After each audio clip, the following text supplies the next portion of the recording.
Mike D'Angelo with the playlist. Hi, Linda, Mike. Jason, David, how the heck are you? Real How good. are you? Thanks. How are you?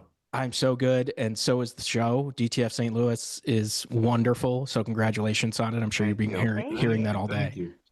It really asks each of you to commit in some very precise and very vulnerable scenarios. Feel free to talk openly about like these first few episodes here. Was there a day on set for each of you where you just thought, this is either fucking brilliant or we're going to need group therapy by the end of this thing? Yeah, I mean, early on, I'm sure for each, well, David's been with us from the very start. This is his baby, but for Linda and I'm sure you had the same experience. You know, as you were reading the scripts, these people say and do these, as you said, very vulnerable moments that are hilarious, but then they're so unguarded, and it's off-putting as a reader. And I was thinking, boy, as a viewer, it's going to be even more unsettling because you can see it, you can feel it, and you almost kind of don't want to watch it because it's so honest. That's kind of the superpower of this show, is that it's this level of honesty and vulnerability that's kind of shocking. It was fun to play. I call it weaponized awkwardness Yeah. when I was describing the show. Yeah, well there's done. there's that, and there's a boatload of sweetness here and sadness and mystery, obviously, that Stephen Conrad kind of mixes so well. I loved how he did it in Patriot too. How tricky is that to calibrate on set, where you're playing everything completely straight, but you know it's going to land in a certain way, like funny and heartbreaking at the same time?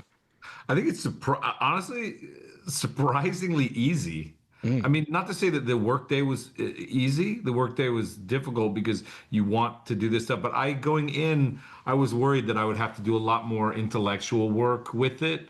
Like I would have to really pitch it in certain ways. And blah, blah. But I guess it's the combination of just having Jason and Linda and just what they brought. I just found they made it so easy for me. And then each day became just like, what other color can I bring to this, and what else can I reveal? I mean, they both make some pretty extraordinary uh,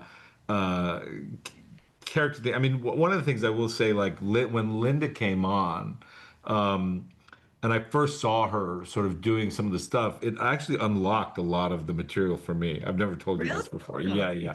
Because she's so grounded, and she's so never comments on what she's doing, and it's just in the character in such a profound, deep way, even when she's saying the most ridiculous things like, no way Jose and wow and things, uh so there was something about that. And then Jason also did it made some incredibly subtle choices early on, like to sort of view and endow Floyd with sort of an alpha quality, to give him this power and this presence in his life. And that's such a smart choice for an actor to make. And not every actor would make it. These are really subtle things that are going on in the work. And once you see people doing like that, you're just swimming in great territory, and it just becomes so easy because you can sort of hit the ball wherever you want it at that point.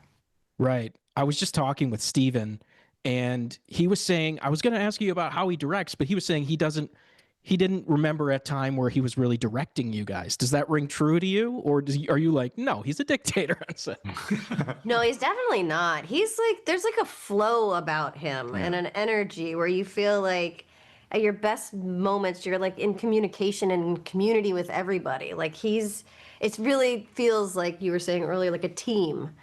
And he just is a wonderful leader, and he's got these beautiful words and these feelings, and you can go to him with any kind of question. But he also allows you to find things too. Yeah, I think he wanted to see what we were going to bring each day. I think he was. We were extremely excited to be working with him, but I think he was as excited to be working with us and to sort of allow us this freedom to do whatever we wanted. I mean, there would be days. He is a bit of a liar, because there was one day where he. It was pretty smooth sailing, and then there was one day where he came up to me and he was like, "This is totally wrong. What you're doing is completely wrong." And it was just one scene, but he was absolutely right. And I look back on it now, and it's still, there's a little tone of it still in there, and I'm like, he was absolutely right. But in most of it, it was just like, yeah, it was just like it was a great team. The whole process was great. It just couldn't have been, I don't know, it just couldn't have been more sort of dialed in. In his writing, there's such a strong point of view that it's easy to follow that path. Yeah, and he does a lot of, the fact that his writing is so colorful, the world is so unique and absurd at times that really the proper juxtaposition to that is for us to do next to nothing and just stay, because you don't want a hat on a hat. You don't want to have some bitchin' performance on top of this bitchin' dialogue and incredible situation. Like, just to play it real and to not wink was really our job most days. And so that's why, he didn't need to have a heavy touch with the directing, because I think three of our instincts is to not wink and just play everything straight. And that's what he wanted and needed with this, I think. But he has everything very planned. There was not a lot of waste. No, Yeah. he knows exactly what Yeah. he wants and what he needs. He's an incredible director. Yeah, really. I found myself both laughing and cringing in some of these more sexually charged scenes where we're talking about some of these kinks. What's your reaction when you read "I have to do X, Y, and Z"? Like, Linda, I have to sit on Jason Bateman's face and just go about my day. That was the first day we really met. Too. Like we had maybe passed, but that was really our first day of working. First shot is How do you do? is the close-up sort of profile composition of her using my character's face as a chair. Your dream. Yeah. It was 8 o'clock in the morning. Yeah. But it was It's just something I had never done before. So that is also okay. Okay. Oh, on screen. in the movies. That mom. In real life too. Oh no.